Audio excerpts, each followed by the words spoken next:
शैल भी आ जाने दीजिए, वो साथी आ रहे हैं, बैठ जाएं। नमस्कार साथियों, आज मैं और हमारे साथी कांग्रेस के नेता प्रबुद्ध खिलाड़ी विजेंद्र बॉक्सर जी तकलीफ और पीड़ा के माहौल में आपके बीच में उपस्थित हैं।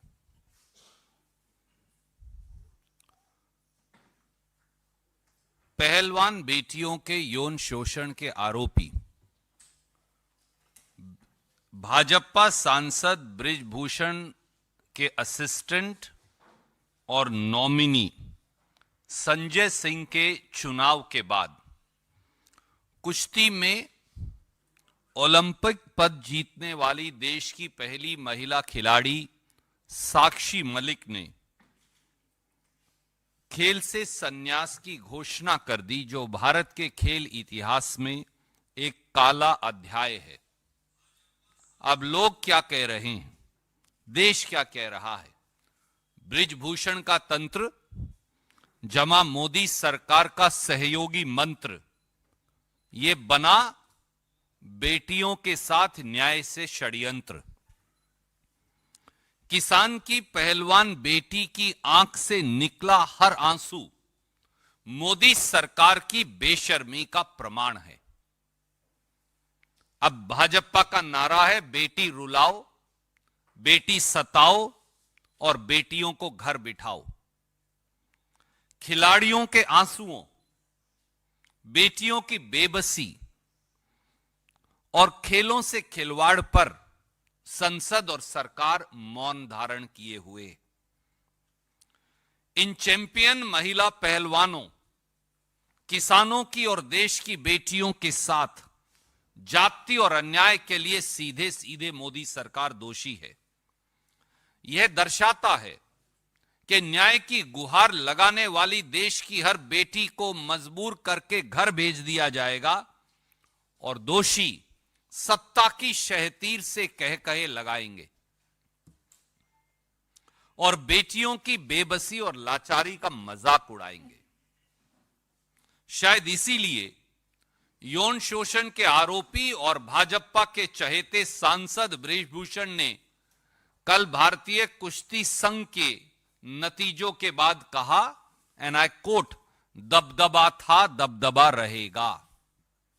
यही नहीं, न्याय की गुहार लगाती हुई बेटियों को चिढ़ाते हुए बृजभूषण सिंह ने यह भी कहा और कहा, नकारते हुए बेटियों को कहा कि जो पहलवान राजनीति करना चाहते हैं वो करें।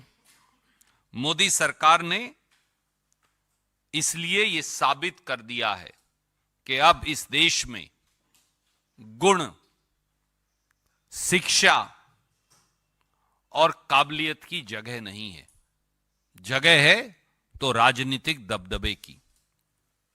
देश का दुर्भाग्य है कि रोहतक के मोखरा गांव, हरियाणा के मोखरा गांव में जन्मी हरियाणा के एक साधारण किसान परिवार की बेटी, जो देश के लिए ओलंपिक मेडल, पहली महिला पहलवान बनी ओलंपिक मेडल लाने वाली, वो उसे आज मोदी सरकार के दबदबे ने वापस घर जाने को मजबूर कर दिया है। देश की पहलवान बेटियां, मेरे साथ ही विजेंद्र सिंह भी बैठे थे उनके साथ, 39 दिन तक जंतर मंतर पर देश की संसद पर दस्तखत देती रही, सिसकती रही, रोती रही, न्याय की गुहार लगाती रही। पर प्रधानमंत्री जी, गृह मंत्री जी और खेल मंत्री जी ने उन्हें न्याय देने की बजाय उनको भाजपा की दिल्ली पुलिस के जूतों से कुचलवाया और सड़कों पर घसीटवाया।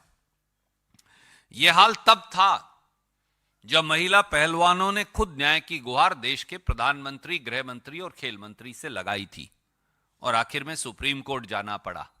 सुप्रीम कोर्ट के दखल के बाद एफआईआर तो दर्ज हुई, पर दोषी भाजपा सांसद, भाजपा के चहेते सांसद बृजभूषण को गिरफ्तार नहीं किया गया, वो खुला घूमता रहा। इससे बड़ी राष्ट्रीय शर्म की बात क्या होगी कि पूरी दुनिया में देश का नाम रोशन करने वाली पहलवान बेटियों और पहलवान खिलाड़ियों को अपने मेडल गंगा मैया में बहाने पड़े। कारण केवल इतना कि बृजभूषण सिंह को मोदी सरकार का संरक्षण प्राप्त है। और यह केवल भारतीय कुश्ती संघ नहीं, BCCI, board of control of cricket in India समेत सारे संघों पर, खेल के संघों पर भाजपाई नेताओं का आज कब्जा है। मोदी जी तो कहते हैं कि खेल संघों को राजनीतिक हस्तक्षेप से छुट्टी दिलवा दी, पर सच्चाई इसके विपरीत है। साथियों, क्या मोदी सरकार को इस देश में एक भी महिला खिलाड़ी पहलवान नहीं मिली, कोई एक भी सज्जन व्यक्ति नहीं मिला जो भारतीय कुश्ती संघ का अध्यक्ष बन सकता था, चुना जा सकता था? अगर यही आलम रहा तो इस देश की बेटियां और उनके अभिभावक, उनके माता पिता और परिवार किस पर विश्वास कर अपनी बेटियों को खेलने के लिए भेजेंगे? यह अत्याचार साक्षी मलिक के साथ नहीं, यह अत्याचार विनेश फोगाट के साथ नहीं, यह अत्याचार विजेंदर बॉक्सर और इन जैसे अनेक काबिल खिलाड़ियों के साथ नहीं। यह अत्याचार, इस अत्याचार ने देश की करोड़ों बेटियों की उम्मीद तोड़ दी है और इसके लिए सीधे मोदी सरकार जिम्मेवार है। देश की बेटियों के सवाल ये भी हैं, मोदी सरकार चुप क्यों है? देश की बेटियों के सवाल ये भी हैं, देश की संसद अब किसान की बेटी, पहलवान बेटियों के अपमान पर चुप क्यों है? देश की राष्ट्रपति, जो खुद एक महिला हैं, वो एक शब्द क्यों नहीं बोल रही? देश के प्रधानमंत्री एक शब्द क्यों नहीं बोल रहे? देश के लोकसभा और राज्यसभा के सभापति महोदय एक शब्द क्यों नहीं बोल रहे? और देश का खेल जगत और उसकी नामी गिरामी हस्तियां वो चुप क्यों हैं? तो क्या मान लिया जाए कि अब इस देश में दबदबा, डर, भय और अन्याय ही न्यू इंडिया का नॉर्मल है? मैं मेरे साथी विजेंद्र भाई से, जो मन की भावनाएं गांव की सरल भाषा में हम लगातार बोलते हैं, उन्हें कहूंगा कि वो अपनी टिप्पणी देंगे और उसके बाद हम आपका सवाल लेंगे। थैंक यू भाई साहब, बहुत जल्दी आपने लोगों को समझा दिया कि क्या कहना चाहते हैं और कांग्रेस पार्टी का क्या रुख है इसके ऊपर। एक खिलाड़ी होने के नाते, एक प्लेयर होने के नाते, एक खिलाड़ी, महिला खिलाड़ी का मैं दर्द समझ सकता हूँ। और जो कल का दिन था वो हिंदुस्तान के इतिहास में खेलों के स्पेसी, जो मैं एक शब्द यूज करूँ तो उसमें काला दिन है। एक ओलंपिक मेडलिस्ट रिटायरमेंट ले लेता है कि उसको, उसके साथ सेक्सुअल हरासमेंट हुआ, उसके लिए उसने फाइट की, उस फाइट में वो हार जाती है और उसको सरकार की तरफ से कहते हैं कि उसको कोई न्याय नहीं मिलता और उसके बाद में उसको रिटायरमेंट लेना पड़ता है, तंग होके, दुखी होके, परेशान होके। बस मेरे एक दो छोटे छोटे सवाल हैं कि अगर ये आपकी किसी माँ, बहन, बेटी के साथ हुआ होता, क्या तब भी आप लोग ऐसे ही चुप रहते? या मोदी सरकार तब भी ऐसे ही चुप रहती? इसको, इस खेल के जो इन्होंने प्रोटेस्ट किया था उसको तरह तरह से बदनाम करने की कोशिश की गई। उसको कहा गया कि आप किसी कांग्रेस पार्टी से प्रेरित हैं, उसको कहा गया कि आप, ये तो जाटों का एक प्रोटेस्ट है, तरह तरह के एलिगेशन लगाए गए। मैं गया वहाँ, पहले दिन से उनके साथ था, मैं अब भी साथ हूँ और आगे भी साथ रहूँगा, बिकॉज मुझे मालूम है कि खिलाड़ी की जो पीड़ा होती है वो इतनी आसानी से नहीं जाती, बिकॉज वो लड़ाई चाहते हैं, वो लड़ना जानते हैं। और मैं चाहूँगा कि उनके साथ न्याय हो और जितने भी लोग, जितनी भी आवाम है हिंदुस्तान की, वो एक बात ज़रूर सोचे कि भैया एक इतना बड़ा खिलाड़ी हमारे पास, कहते कि गिने चुने मुट्ठी भर, कहते कि हम काउंट कर सकते हैं उंगलियों पर कितने ओलंपिक मेडलिस्ट हैं, उनके साथ इस तरह का व्यवहार किया जा रहा है, तो जो आम जो जनता है, आम जो नागरिक है, उनके साथ क्या होगा? एक बार सोचिएगा जरूर इस बात को।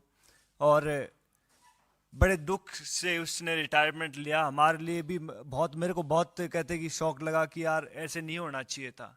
और विनेश फोगाट तो प्रधानमंत्री जी से पहले भी मिली थी, उसकी पूरा परिवार मिला था कि मेरे साथ ये सब चीज़ें हो रही हैं, लेकिन फिर भी वहाँ से कोई उन्होंने न्याय नहीं मिला और एटलीस्ट उन्होंने अपनी एक रिटायरमेंट की घोषणा की। तो भैया इससे खेल जगत बहुत दुखी है, परेशान है। और हम हर खिलाड़ी के पास जाएंगे, हर स्टेडियम में जाएंगे, हर अखाड़े में जाएंगे, उनसे बात करेंगे कि भैया महिला सेफ्टी के ऊपर बात हो, खिलाड़ियों की रोजगार पर बात हो। उनके साथ कंधे से कंधा मिलाकर हम पहले भी खड़े थे, अब भी खड़े हैं और आगे भी खड़े रहेंगे। जय हिंद, जय भारत। Any questions? कोई आपका प्रश्न है इस बारे में?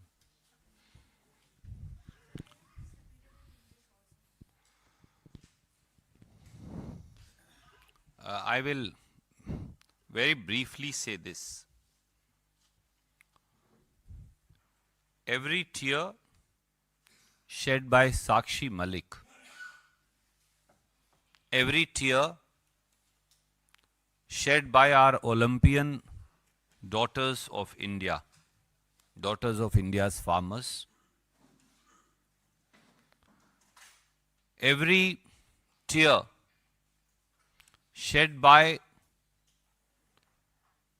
every victim of the so-called sexual exploitation of BJP's favorite member of parliament Brij Bhushan post the election of his assistant Sanjay Singh and complete subjugation of the Kushti Sangh, Indian Wrestling Association, is a blot, is a black blot, as my friend Vijender Singh said, is a black blot on the future of India's sports, particularly wrestling. It's a black day for Indian sports.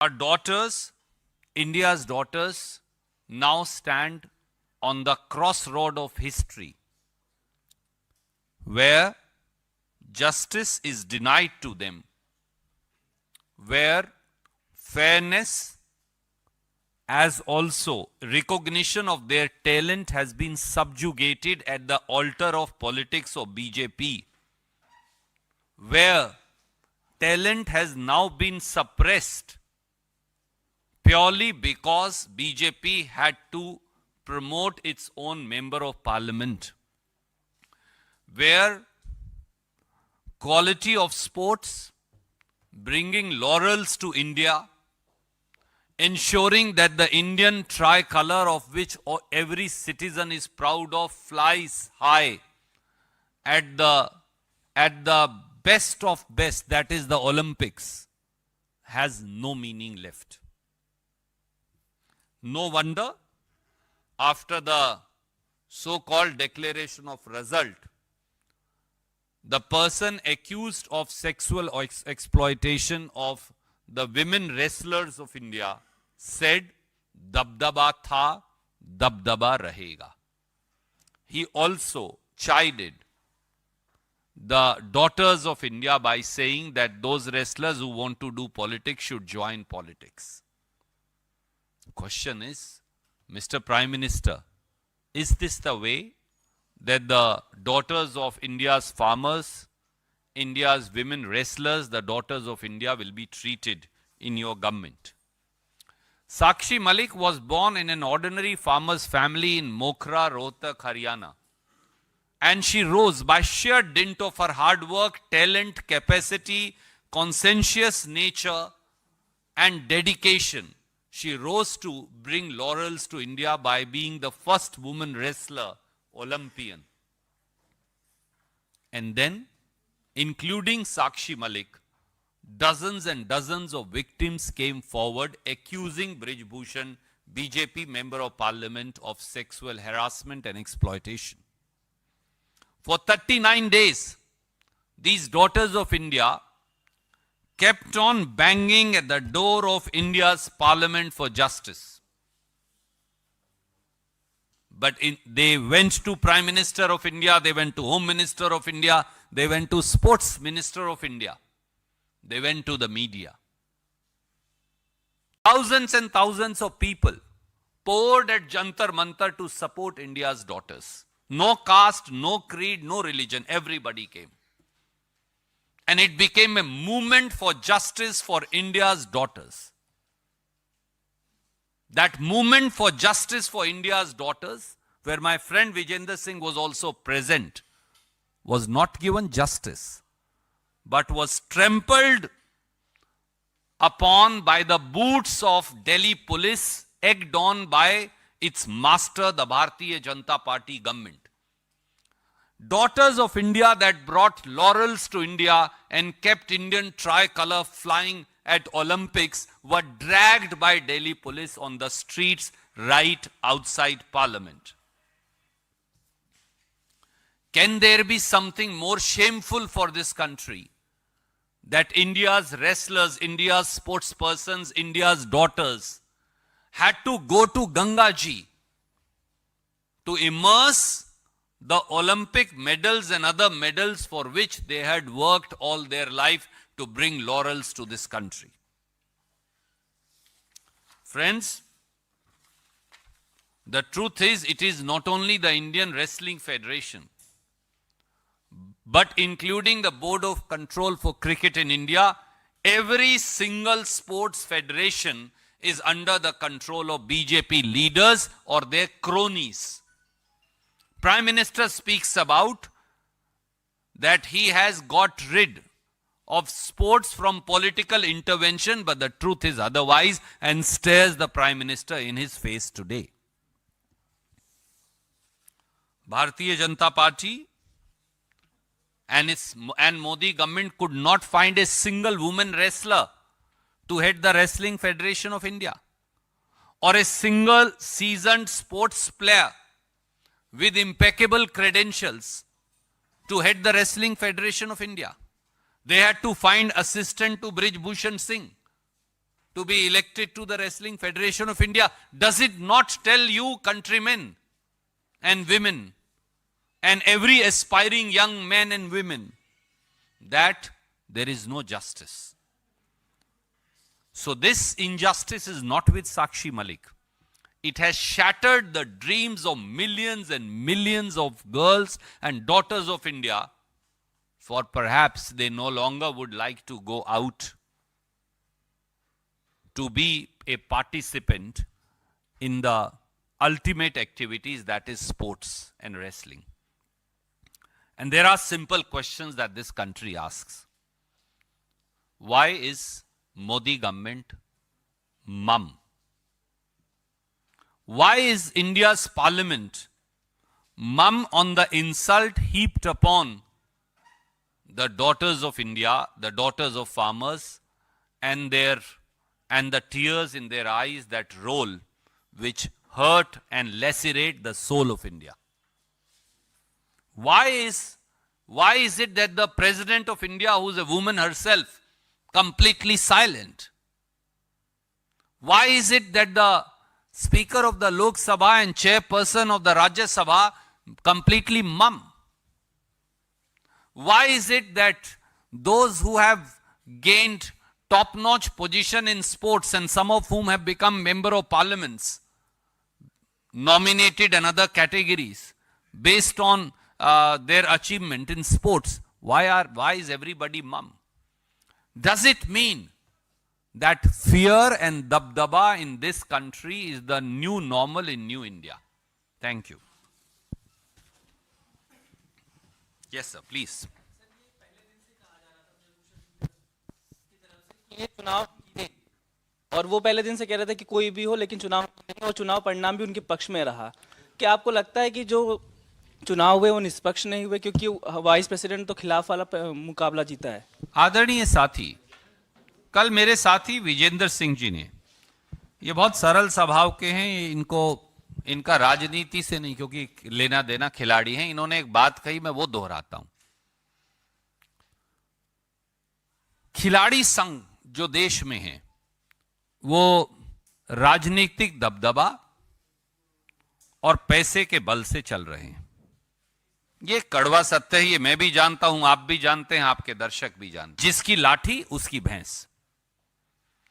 जब तक आप खिलाड़ी संघों को जिसकी लाठी उसकी भैंस से चलाते रहेंगे, तो जैसा आप कह रहे थे, ओलंपिक मेडलिस्ट जो हैं वो गिनतियों पर गिने जाएंगे। 140 करोड़ के देश में, जो दुनिया में सबसे बड़ी जनसंख्या का देश है, जिस दिन खिलाड़ी संघों में ईमानदार खिलाड़ी, खेल के चाहने वाले लोग उनके मुखिया बन जाएंगे, परिस्थिति बदल जाएगी।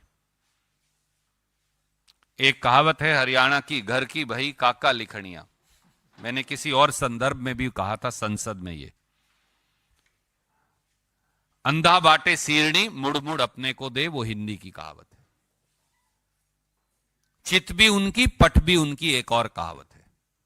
ये तीन कहावत खेल संघों की के चयन, चुनाव और उसकी राजनीति को दर्शाती। Yes ma'am, yes ma'am, you.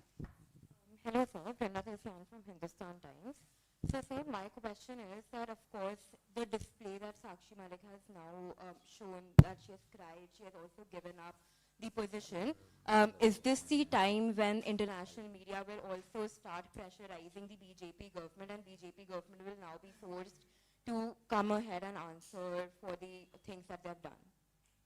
Sorry, say again please. The question was too long, I missed it. Sir, so of course, now that she has given up the position and also cried in front of the media and everyone has covered it, is this the time where international media will also be covering it, and the BJP government will finally be pressurized into making a statement and removing the minister? Yes. First of all, my friend, I am at least one person who still has hope that more than the international media, my friends in the media will pick it up. For it is our duty, mine, his, hers, and all of us, to ensure that the sports federation are rid of the control of politicians who have nothing to do with sports. I'm also raising a larger issue with you. That's the first thing that any sports women or men want in India.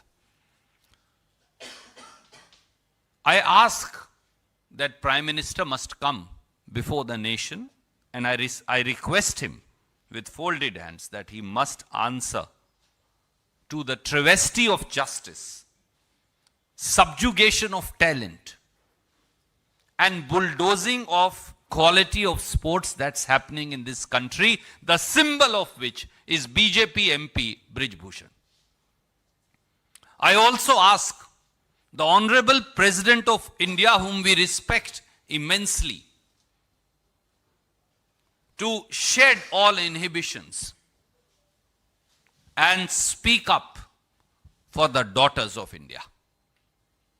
I also appeal to the Speaker of Lok Sabha and Chairperson of the Rajya Sabha to speak for daughters of farmers and the way they have been insulted. Forget about your leanings or your preferences, and please, with folded hands, I say, speak up.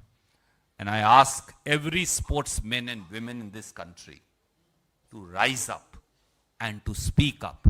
For if we don't speak up now, then this is perhaps the beginning of end of sports in this country, along with many other institutions that are falling by wayside. आपने तो जो कुछ कहा, विजेंद्र जी से मेरा एक सवाल है। आपने अभी कहा कि देश के जितने खिलाड़ी हैं, हर स्पोर्ट्स पर्सन को आवाज उठानी चाहिए। जैसे कि कई बार दुखते दिल से ये बात कह चुके हैं कि क्रिकेटर जो हिंदुस्तान में सबसे ज़्यादा पॉपुलर है, वो भी एक स्पोर्ट्स पर्सन है। इन्होंने कहा कितने क्रिकेटरों ने साक्षी मलिक के लिए या रेसलर्स के लिए आवाज़ उठाई। क्या क्रिकेटरों को आवाज़ उठानी चाहिए, चाहे वो रोहित शर्मा हो, चाहे विराट कोहली हो, कोई भी हो? जी, बहुत सारे लोगों का कहना है कि दूसरे खिलाड़ी कोई आवाज़ नहीं उठा रहा है इसके ऊपर, तो लेकिन लोगों को नहीं मालूम कि बहुत सारे जो साथी खिलाड़ी हैं वो गवर्नमेंट जॉब में है, स्पेशली हरियाणा में है। तो हरियाणा में गवर्नमेंट किसकी है? बीजेपी की है। राजस्थान में गवर्नमेंट किसकी है? बीजेपी की है। यूपी में गवर्नमेंट किसकी है? बीजेपी की है। तो बेचारे खिलाड़ी बोलेंगे तो वो उनको कहते को, बिकॉज इतने मिडिल क्लास फैमिली से वो बिलोंग करते हैं, लोअर मिडिल क्लास फैमिली थे, बहुत गरीब होते हैं, संघर्ष करके ओलंपिक लेवल तक पहुंचते हैं। फिर उनको कहते कि रिजाइन लेटर हाथ में दे दिया जाता है कि भैया आपने कोड ऑफ कंडक्ट ये तोड़ा है और आपको घर बैठा दिया जाएगा। तो बेचारे दबी आवाज़ में बोल नहीं सकते, डरे हुए हैं, इसलिए नहीं बोलते। अदरवाइज उनका अगर फ़ोन पे बात करेंगे क्रिकेट सर, हाँ सर, स्पोर्ट्स पर्सन क्रिकेट को सर वो स्पोर्ट्स नहीं, उसका एक वो स्पोर्ट्स से कहीं बढ़कर है, मैं मानता हूँ। और हमारे मुल्क में तो कहते 3 चीज़ें बहुत चलती हैं, एक तो पॉलिटिक्स बहुत चलती है, एक बॉलीवुड बहुत चलता है, क्रिकेट बहुत चलता है। तो ये तीनों ही चीज़ों में कहते हैं कि कभी भी जो असली मसला होता है उसके ऊपर ये कभी बात नहीं करता। आप कभी भी देख लीजिए, बॉलीवुड स्टार, क्रिकेटर स्टार या कोई भी जो काम का ढंका करने वाला इंसान है, जो काम की बात होगी उसके ऊपर कभी नहीं बोलेंगे। और जो जितने भी अवार्ड हैं, जितने भी राज्यसभा हैं, सबसे पहले उनके पास जाएंगे। ये सच्चाई है, ये आप सबको मालूम है सर। लेकिन ये देश का दुर्भाग्य है। तो अपने जो रोल मॉडल हैं, चूज वाइजली। आप किसको रोल मॉडल मानते हैं? जो आपको हर मसले पर जवाब दे, जो आपके साथ हमेशा दुख में आपके साथ खड़ा रहे, आप उसको रोल मॉडल चुनिए, ना कि जो टीवी पे दिखता है उसको नहीं। Because we have a protest today. Yeah.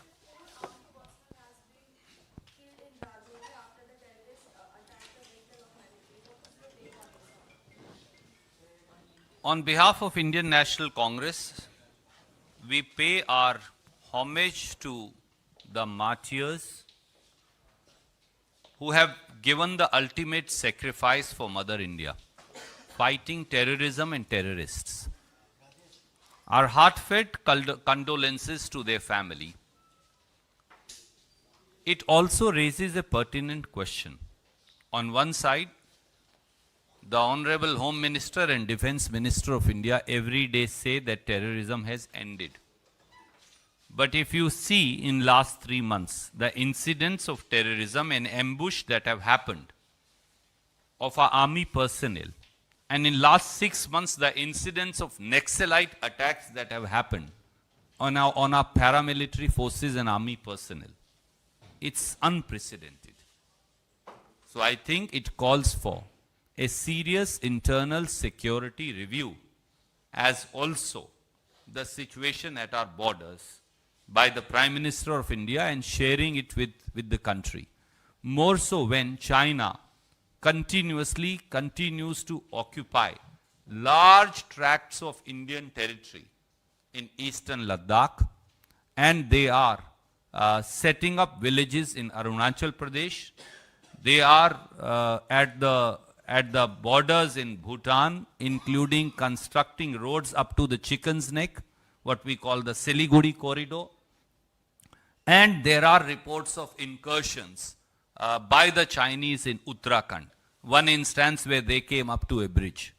So I think these are important issues. Bereft of any politics, I urge upon Prime Minister and the Defence Minister and the Home Minister to have an internal security review and the review of our borders and the situation prevailing thereupon, and tell the country by when will they show red eyes to China and reclaim the Indian territory. Thank you.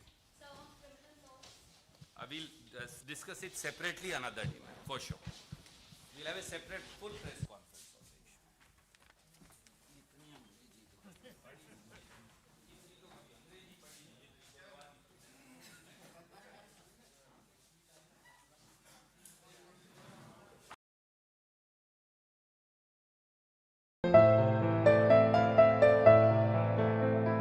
Agilus Diagnostics.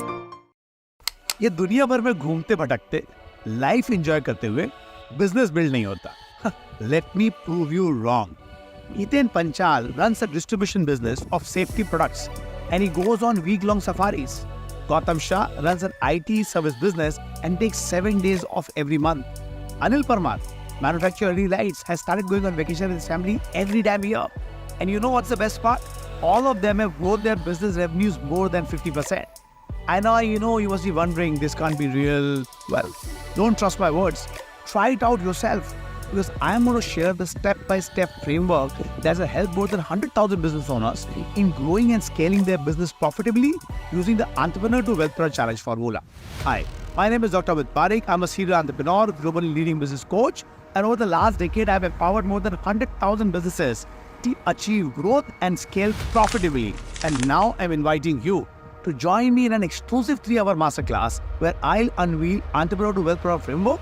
You will discover the exact strategy that allowed Hiten, Gautam, Anil, and 100,000 more people to break free from their daily grind and truly enjoy the fruits of their labors from the business. And you can learn all this for ₹99. But wait, there's more.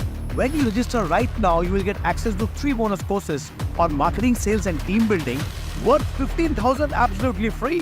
So click the link below and register for the Entrepreneur to Wealth Product Challenge and secure your spot. And I'll see you inside, help you understand how you could be changing the way you live your life and business. Click now. I'll see you inside. Bye-bye.